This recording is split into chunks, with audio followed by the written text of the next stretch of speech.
Randolph County had 5 of the first 20 textile mills in North Carolina. The mill owned everything, even the houses.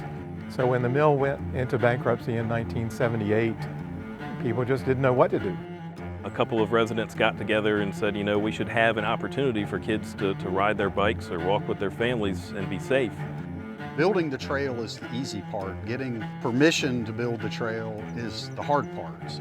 You always have to be looking for, what are we going to do about this? And turn it into something that is even better than what you had before.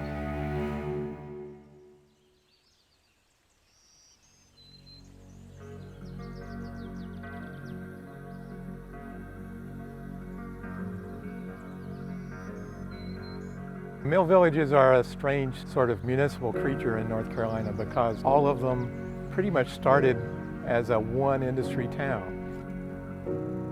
The mill owned everything, even the houses. And when the mill closed, it pretty much knocks the bottom out of the whole community. We didn't have a business district. We had the mill and the company store and the company restaurant and the company houses. Most people who work in factories, economic development is more bigger factories. Looking around Franklinville, there's not a flat spot in town where we could build a big modern factory. So when I was elected in 1983, I said, we need to look around and see what our assets are. Our assets, I thought, were our geography and our river, our mountain like Faith Rock that nobody else can duplicate.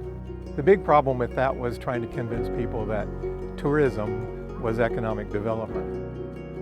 When I first came to Randolph County in 1977, the Deep River State Trail was not even thought of.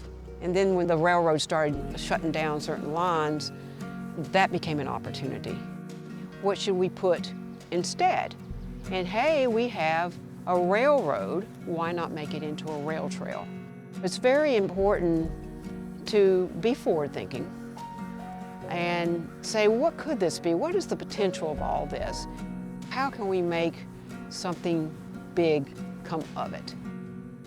We're at the terminus of the Uwharrie National Trail, and we're trying to connect the last gap up to the Burkhead Wilderness and complete what we would consider the historic 40-mile Uwharrie Trail. Through the land trusts, we've acquired ownership of 4 of the gaps and have reopened a 10-mile section of trail here from Walker's Creek down to Jumping Off Rock. And we reconnected all of this. Building the trail is the easy part. Getting permission to build the trail and locate it and do all the necessary work is the hard part. So you could hike almost from Asheboro to Troy over about 40 miles. And you've got it in what people have referred to as North Carolina's Central Park. And I don't know where you can get that kind of experience anywhere else in the East, so close to home. We're standing in the beautiful 100-acre Creekside Park. It's probably the biggest crown jewel in the city of Archdale. One of the very first amenities that gained traction was walking trails. One of the driving factors with the original greenways was a young lady was riding a bicycle and was struck by a vehicle. And a couple of residents got together and said, you know, we should have an opportunity for kids to ride their bikes or walk with their families and be safe.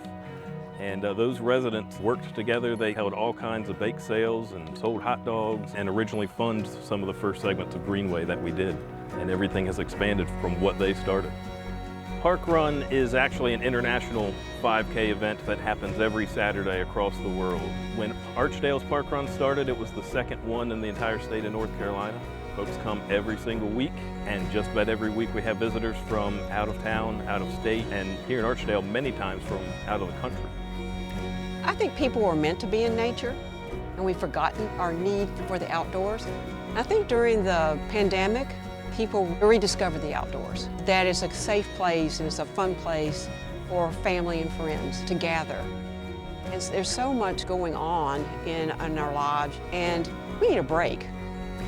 I think that being on trails provides that break.